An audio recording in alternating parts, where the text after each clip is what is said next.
আমাক যিটো আনন্দ লাগে এই আনন্দটো পাবৰ কাৰণে পৃথিৱীত মাত্ৰ তিনিটাই তত্ত্ব আছে। এই সংসাৰত মূল তত্ত্ব হৈছে তিনিটা। এই তিনিটা তত্ত্বক ভগৱানৰ তিনিটা শক্তি বুলিও কয়। এক স্বয়ং ভগৱান, চিত শক্তি, অন্তৰংগ শক্তি, পৰাশক্তি, ভগৱান নিজে। এক হৈছে তেওঁৰ বহিৰংগ শক্তি, মায়া, আৰু এক হৈছে তটস্থ শক্তি, নিউট্ৰেল শক্তি, জীৱ। আমি হৈছোঁ জীৱ। আমাক আনন্দ লাগে। আনন্দ ক'ত পাম? দুটা জেগা আছে, এফালে ভগৱান, আনফালে তেওঁৰ মায়া। মায়া মানে গোটেই সংসাৰ, তৃণৰ পৰা বুলি ব্ৰহ্মলোক পৰ্যন্ত যিমান আছে, ব্ৰহ্মা আদি কৰি জীৱ যত, ৰাম ৰাম ৰাম ৰাম ৰাম, মায়া সজ্জা মাজে আশ্ৰয় ঘুমতি যায়। ঘোষাত লিখিছে মহাপুৰুষ মাধৱদেৱে। চব মায়াত মজি আছে। আমাক যিটো আনন্দ লাগে আমি ক'ত পাম? মায়াৰ বিষয়ে অকণমান ভাগৱতৰ এটা কথা বুজি লওক। খালি আকৌ গীতালৈ আহিম, কাৰণ এইটো জানিবলগীয়া কথা। ভাগৱত চতুশ্লোকী ভাগৱতত দ্বিতীয় শ্লোকটোত মায়াৰ বিষয়ে ভগৱান কৃষ্ণই নাৰায়ণে ব্ৰহ্মাক কৈছিল। ঋতেৰ্থে য়ৎ প্ৰতীয়ত না প্ৰতীয়ত চাত্মানি তদ বিদ্যাদ আত্মনো মায়া যথা আভাসো যথা তম। 2:9-34 ভাগৱত, দ্বিতীয় স্কন্ধ 9ম অধ্যায় 34 নম্বৰ শ্লোক ভাগৱত। আৰু ইয়াৰ অনুবাদ কৰি গুৰুজনাই লিখিছিল ভাগৱতত, অবস্তুক দেখাৱই বস্তুক আৱৰি, সেয়ে মোহৰ মায়া জানানিষ্ট কৰি।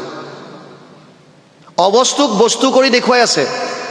আপোনাক মোক দেখুৱাইছে যে ধন টকা পইচা পালে তই আনন্দ পাবি, ঘৰটো বনাই ল'লে তই সুখী হবি, গাড়ীখন ল'লে তই সুখী হবি, এই ধৰণৰ ভোজন কৰিব পাৰিলে তই সুখী হবি, এনেকুৱা কাপোৰ কানি পিন্ধিলে তই সুখী হবি।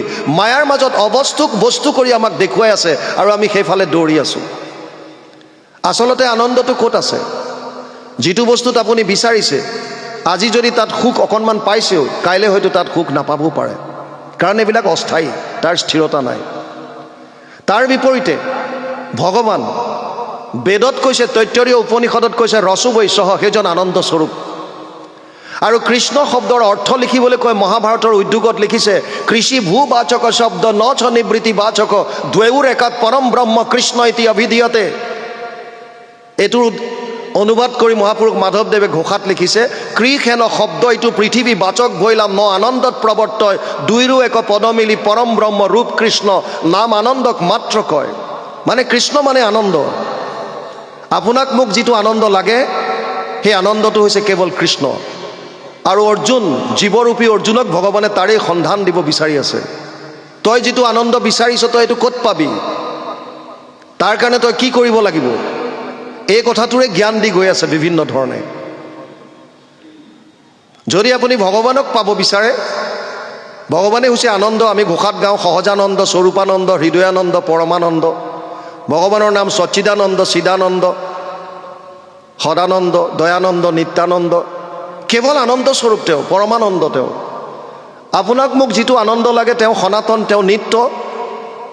যিটো আনন্দ আপুনি মই বিচাৰিছোঁ চিৰদিনৰ কাৰণে, তাৰ কাৰণে যদি সঁচাকৈ আপুনি বিচাৰিছে, তেতিয়াহ'লে কৃষ্ণৰ চৰণত শৰণাগতি হ'ব লাগিব, তাৰ বাহিৰে গতি নাই। আপুনি এই জন্মত মানি লওক, 1000 জন্মৰ পিছত মানক। শাস্ত্ৰৰ উত্তম গীতা ভাগৱতৰ মূল লক্ষ্য হৈছে সেইটোৱেই। অৰ্জুনক কৈছে, হে অৰ্জুন, তই তোৰ কৰ্তব্যটো কৰ, বাকীবিলাক চব বাদ দে। তোৰ যিটো কৰ্তব্য তই সেইটো কৰি যা। কেনেকৈ কৰিবি এতিয়া? মনটো মোক দে। ময়েব মন অধৎস মই বুদ্ধি নিবেশয় নিবশিষ্যসি ময়েব অত ঊৰ্ধ্বনা সংশয়। 12 অধ্যায় 8 নম্বৰ শ্লোক গীতা। তোৰ মনটো মোক দে, বুদ্ধিটো মোক দিয়ে। কিয়? মনেৰে ভাৱবিলাক মনলৈ আহে। জানি আচৰিত হ'ব, যিমানবিলাক আমাৰ মনলৈ ভাৱ আহে ক'ৰ পৰা ইমান? গীতাত ভগৱান কৃষ্ণই অৰ্জুনক কৈছে, বুদ্ধি জ্ঞান সম্মোহ ক্ষমা সত্যম সম দম সুখম দুখম ভাব অভাব ভয়চা ভয়মেবচ অহিংসা সমতা তুষ্টি তপো দানম যশো অযশ ভবন্তি ভবভূতানাম মত্ত এব পৃথক বিধা। 10ম অধ্যায় 4 আৰু 5 নম্বৰ শ্লোক গীতা। হে অৰ্জুন, তোৰ মনলৈ যিমান ভাৱ আহে চব মোৰ পৰা আহে। কেনেকৈ? মোৰ মায়াৰ 3টা গুণ আছে। সত্যম ৰজস তম ইতি গুণ প্ৰকৃতি সম্ভৱা নিবধ্নন্তি মহাবাহু দেহে দেহিনাম অব্যয়ম। 14 অধ্যায় 5 নম্বৰ শ্লোক গীতা। সত্য, ৰজ আৰু তম মোৰ মায়াৰ 3টা গুণ। এই 3টা গুণৰ পৰা মানুহৰ মনলৈ 3 ধৰণৰ ভাৱ আহে। সত্য গুণৰ পৰা সাত্বিক ভাৱ, ৰজগুণৰ পৰা ৰাজসিক ভাৱ, আৰু তম গুণৰ পৰা তামসিক ভাৱ। যাৰ সাত্বিক গুণ বৃদ্ধি হ'ব, তাৰ কৰ্ম সাত্বিকতাৰে ভৰি থাকিব। সাত্বিক গুণটো কেনেকুৱা? তত্ৰ সত্বম নিৰ্মলত্বাৎ প্ৰকাশক মনাময়ম সুখ সংগেন বদনাতি জ্ঞান সংগেন চানঘ। 4th অধ্যায় 6 নম্বৰ শ্লোক গীতা। হে অৰ্জুন, সত্বগুণটো নিৰ্মল, প্ৰকাশময়, অজ্ঞানতা নাশ কৰি দিয়ে, হৃদয় প্ৰকাশিত কৰি তোলে। আৰু সত্বগুণে সুখ আৰু জ্ঞানৰ লগত শৰীৰক বান্ধে। সত্বগুণ বঢ়াৰ লগে লগে আপুনি এজন মানুহ ধীৰ হ'ব, স্থিৰ হ'ব, সাত্বিক কৰ্ম কৰিবলৈ মন যাব, ঈশ্বৰমুখী হ'বলৈ মন যাব, জনকল্যাণ কৰিবলৈ মন যাব, ভাল ভাল কাম কৰিবলৈ মন যাব, পৰৰ উপকাৰ কৰিবলৈ মন যাব। ৰজোগুণ ৰাজসিক ভাৱ, ৰজো ৰাগাত্মকম বৃদ্ধি তৃষ্ণা সংগ সমুদ্ভৱম তান নিবদ্ধন্তি কৌন্তেয় কৰ্ম সংগেন দেহিনাম। আপোনালোকেও গম পাব কেতিয়া ৰজোগুণ বাঢ়িছে, যেতিয়া আপোনালোকৰ তৃষ্ণা বাঢ়ি যাব, আৰু লাগে আৰু লাগে। এজন মানুহ ৰাতিপুৱা খোজকাঢ়িবৰ কাৰণে ওলাইছে, মৰ্ণিং ৱাক, গেটখন খুলিছেহে, এটা ক'লা বেগ দেখা পাইছে। ক'লা বেগটো অকণমান চেইনডাল খুলি চাইছে যে গোটেই নোটেৰে ভৰি আছে, 500 টকীয়া নোট। আৰু লগে লগে একটা ফুল বেগ দেখা পাই ভিতৰলৈ লৈ আহিল, পৰ্দা টানি দিলে, ঘৈণীয়েকক মাতিলে, হেৰা শুনিছা, বেগ এটা পাইছোঁ, গোটেই নোট আছে দেখোন, আহা। চব মানুহ ইফালে সিফালে চালে, কাকো দেখা নাই, মনে মনে বেগটো লৈ আহিল আৰু বিচনাত ঢালি দি গন্তি কৰিবলৈ লাগিল।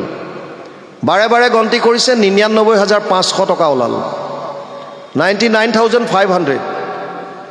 আৰু ওপৰলৈ চাই কৈছে, হে প্ৰভু, আৰু 500 এটা দিয়া হ'লে পূৰা 1 লাখ হৈ যায়।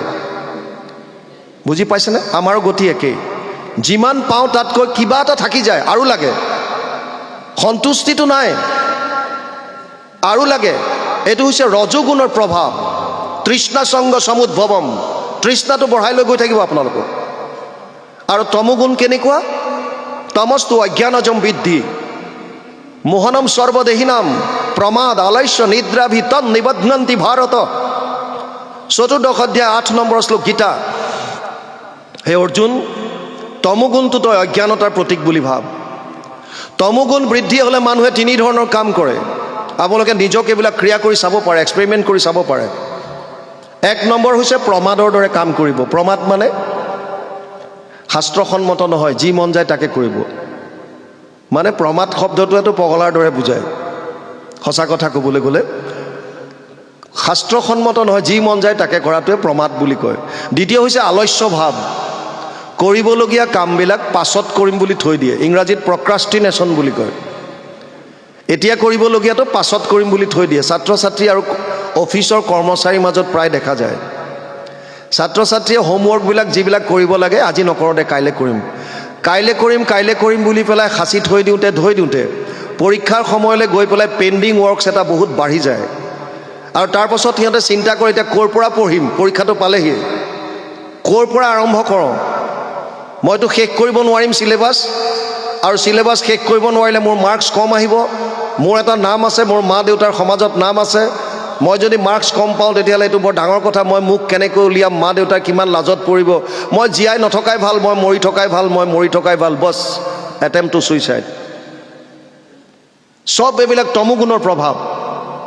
আৰু এটা হৈছে নিদ্ৰা, শুই থাকিবলৈ মন যায়, বিচনা দেখিলেই হ'ল, কেৱল শুবলৈ মন যাব। ভগৱানে কৈছে, যে চৈব সাত্বিকা ভাৱ ৰাজসস্তামচয়ে মত্তয়ে বেতি তান বিধি নাচাহম তেসু তে ময়ি। 7ম অধ্যায় 12 নম্বৰ শ্লোক গীতা। হে অৰ্জুন, সাত্বিকভাৱে হওক, ৰাজসিকভাৱে হওক, তামসিকভাৱে হওক, 3টা ভাৱ মোৰ পৰা উৎপন্ন হয়। না মই ভাৱত থাকোঁ, না ভাৱ মোত থাকে। আমাক পুতলাৰ দৰে নচুৱাই আছে ভগৱানৰ মায়াৰ এই 3টা গুণে। আমি ভাবিছোঁ এইটো মই কৰিছোঁ, এইটো মই কৰিছোঁ, না, আপোনাৰ মোৰ মনলৈ ভাৱটো আনে ভগৱানৰ 3টা গুণে। ভাল ভাৱ আহিছে যদি সত্বগুণ বৃদ্ধি পাইছে, তৃষ্ণা আদি বাঢ়িছে যদি ৰজোগুণ বৃদ্ধি পাইছে, হিংসাত্মক আলস্য ভাৱ এইবিলাক যদি আহিছে তমোগুণ বৃদ্ধি পাইছে। আল্টিমেটলি আমাৰ প্ৰত্যেকটো কৰ্ম ত্ৰিভীৰ গুণে মই ভাবেৰভি সৰ্বমিদম জগত মোহিতম নাভিজানাতি মামেভ্য পৰমব্যয়ম। 7ম অধ্যায় 13 নম্বৰ শ্লোক গীতা। অৰ্জুনক কৈছে, হে অৰ্জুন, গোটেই জগতখন ভাৱৰ ওপৰত চলি আছে, মায়াই আমাক পুতলাৰ দৰে নচুৱাই আছে। আৰু ইয়াৰ পৰা পৰিত্ৰাণ পোৱাৰ উপায় অৰ্জুনক কৈছে, দৈৱহী আছ গুণময়ী মম মায়া দূৰত্বয়া মামেব ইয়ে প্ৰপদ্যন্তে মায়ামেতাম তৰন্তিতে, 7ম অধ্যায় 14 নম্বৰ শ্লোক গীতা।